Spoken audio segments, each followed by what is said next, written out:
Indian rice exporters federation की बड़ी मांग, बजट 2026 में टैक्स राहत और सब्सिडी की अपील की।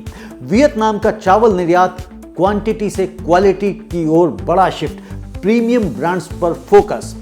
कंबोडिया का उभरता चावल साम्राज्य, 45% निर्यात वृद्धि और कॉन्ट्रैक्ट फार्मिंग का तेज विस्तार।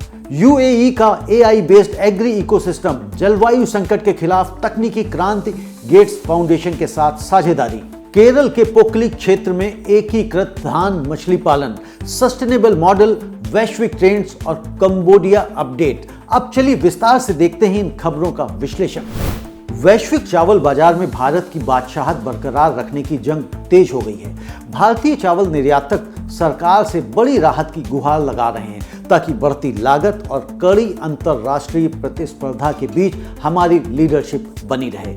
इंडियन राइस एक्सपोर्टर्स फेडरेशन यानी IREF के राष्ट्रीय अध्यक्ष डॉक्टर प्रेम गर्ग के नेतृत्व में फेडरेशन ने संघीय बजट 2026 में विशेष पैकेज की मांग की है।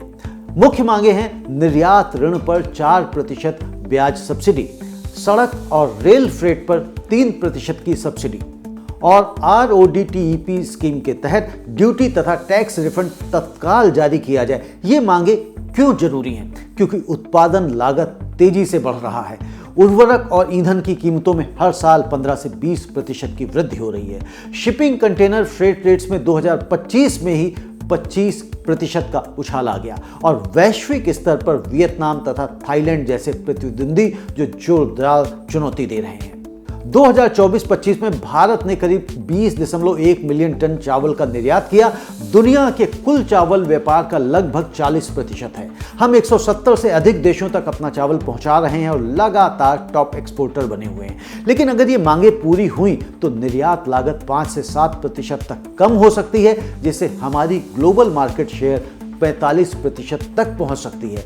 अगर समर्थन नहीं मिला तो निर्यात मूल्य में 10% तक की गिरावट आ सकती है, जो सीधे लाखों किसानों की आय पर असर डालेगी। जियोपॉलिटिकल एंगल पर यह मांग सिर्फ आर्थिक नहीं है, रणनीतिक भी है। यह प्रधानमंत्री की आत्मनिर्भर भारत नीति से जुड़ी हुई है, जहां निर्यात बढ़ाने के साथ घरेलू खाद्य सुरक्षा का भी ख्याल रखा जा रहा है। वैश्विक स्तर पर यूक्रेन संकट के कारण ग्रेन ट्रेड पहले ही अनस्टेबल है। भारत की मजबूत स्थिति यहां स्थिरता ला सकती है।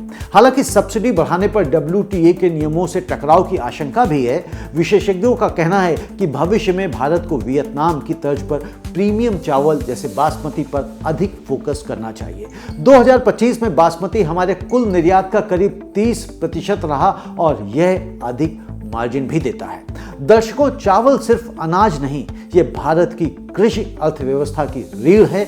बजट 2026 में अगर ये मांगे पूरी हुई तो न सिर्फ निर्यातक मजबूत होंगे बल्कि करोड़ों किसानों को फायदा पहुंचेगा।